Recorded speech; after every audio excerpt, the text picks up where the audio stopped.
I'm Jess and I'm from Stop CSG Illawarra, like many people here today. Now for the last 2 years we're a group that turns 2 this month, fortunately or unfortunately. We've been fighting to stop the development of coal seam gas across the upper Nepean and Woronora drinking water catchments. Now, over 60% of people's drinking water in New South Wales, the drinking water for over 60% of people in New South Wales comes from land that covers less than 2% of New South Wales. So some people would say that that 2% of land's pretty damn important. Now that land is so important that if I walk there, I can be fined up to $44,000. It's so protected that I can be fined up to $44,000 just for setting foot there. These are the Sydney Catchment Authority special areas. Now at the same time as I'm told I can't walk there because it's so protected, coal seam gas mining companies have been given licence to drill in these areas and they've been given permission to drill in these areas. There's already a well that's been drilled in the Warragamba catchment area, and in 2009 and 2011, a combination of those 2 times, a further 11 wells were approved to be drilled in the Woronora and Upper Nepean drinking water catchments. Now, neither state or federal governments have legislation in place to protect these areas. Seems pretty silly. I can't believe sometimes that I'm up here saying this. This incredibly precious land, neither federal or state governments will protect it from coal seam gas. Before the election, Barry O'Farrell promised the next national Liberal government will ensure that mining cannot occur in any water catchment area and that mining leases and mining exploration licences will reflect that common sense. No ifs, no buts, a guarantee. They were his words. Liar. He promised us that these areas would be protected. Since he made that promise, he's renewed 3 licences across drinking water catchment areas. He's approved a well in the Warragamba catchment area. His government has approved a well in the Upper Nepean drinking water catchment area.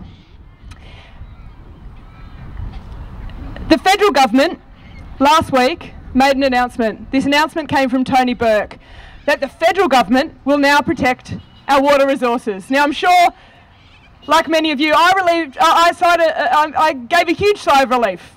That's great. The federal government's going to step in. They're going to protect our water resources.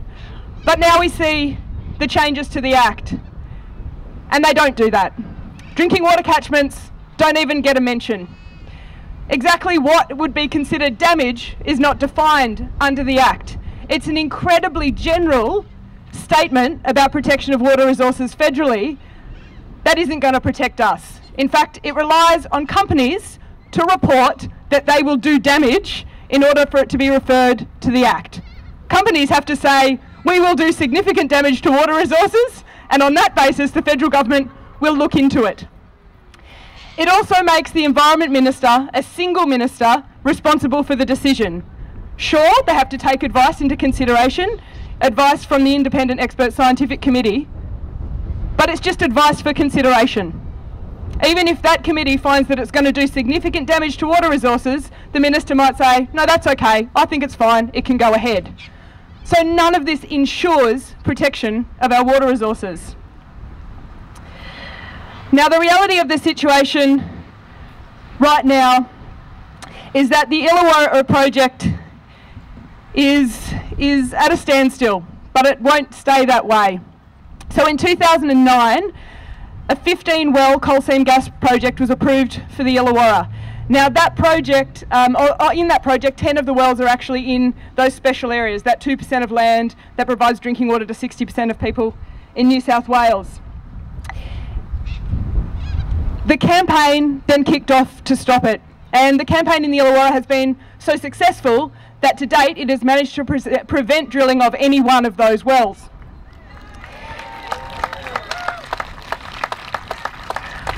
But subsequently, and from our state government, who promised us it would be banned, these would become no-go areas for coal seam gas development, we've had an overhaul of the board of the Sydney catchment. So for the first time in its history, that board does not have a single health expert, and it's headed by a former mining executive. That's how our board has been rejigged. We've had licences reapproved over catchment areas, and worse still, I would say there are 5 major catchments in the Sydney Catchment Authority special areas. All 5 are either encroached on or covered by exploration licences. That is still the case. This government has renewed 3 of those licences in the last 6 months. And at this stage, the decision about the 16 wells in the Illawarra has gone back to the Planning Assessment Commission. We managed to delay drilling past drilling deadlines. That is, they went for 3 years without being able to drill, and so it had to go back to the Planning Assessment Commission, ridiculously still under Part 3A. That legislation that we're told is repealed, that's where this decision is again being made. And this community is in limbo, because we're waiting for these experts to make a decision on whether or not this company, these incredibly under-resourced companies, Apex Energy and Magnum Gas and Power, the 2 smallest CSG companies in Australia, can drill in our drinking water catchment. Now this is incredibly frightening, because the argument the government gave, the government has recommended approval, so it's clear, but the decision lies with the Commission. And the government recommended reapproval because they said, oh, the company already did the assessment. They said it was safe. Now we know it's safe, so just reapprove it. That's what the government is saying about this project. And now we've got this commission. Now one of the 2 commissioners actually works for the industry. He works, his company, the company he heads, actually does work for AGL, one of the biggest coal seam gas companies in the state. Now if that's not a conflict of interest, I don't know what is. But we were told that it's fine. He should be there. He should be one of the 2 decision makers deciding whether or not coal seam gas mining can go ahead in our drinking water catchment again. It's gone way past when they should have made a decision. It's supposed to take a couple of weeks. It's been over a month, and we're still waiting. But I guess the key thing to say is that this community, the community in the Illawarra, is resolved to stop it. Now, just to talk briefly about the particular threats posed by coal seam gas mining to our drinking water catchment, coal seam gas mining always involves drawing contaminated water out of the ground. It always involves drawing water that is high in salt, it's high in methane, it can contain toxic and radioactive compounds and heavy metals. It means drawing that water out of the ground in our drinking water catchment. It means taking toxins into our drinking water catchment to help with the drilling and to pump those toxins into the ground in our drinking water catchment.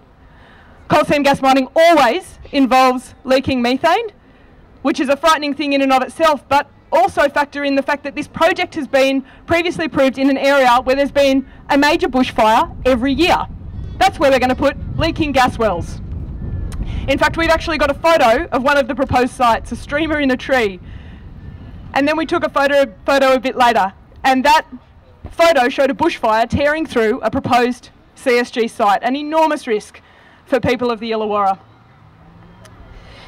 There's also enormous existing damage to the catchment that's been caused by longwall coal mining. And so this proposal is being layered on top of enormous damage. But of course, the government doesn't say they need to factor in cumulative impacts. They're just looking at the coal seam gas wells. It's also a hugely unstable area. We've had huge landslip in the Illawarra, and the communities there all live below this escarpment, this unstable escarpment that they're going to drill into, that they're going to, they're actually saying they're not going to frack, they're going to do something called zero radius drilling, which is another word for fracking, but they're going to stimulate the ground, and the entire community in the Illawarra, in the northern Illawarra, actually lives beneath that ground, below that ground. Now, the campaign in the Illawarra has been enormous, and it's been an incredible thing to be a part of. We've had 3 rallies of over 3,000 people. We've collected tens of thousands of signatures. We've been going door to door asking people in suburbs whether or not they want to see coal seam gas banned in our suburbs, banned in our drinking water catchment, and we've had figures of 96, 97% of residents wanting to see a ban in the catchment. So this is a community resolve to stop this.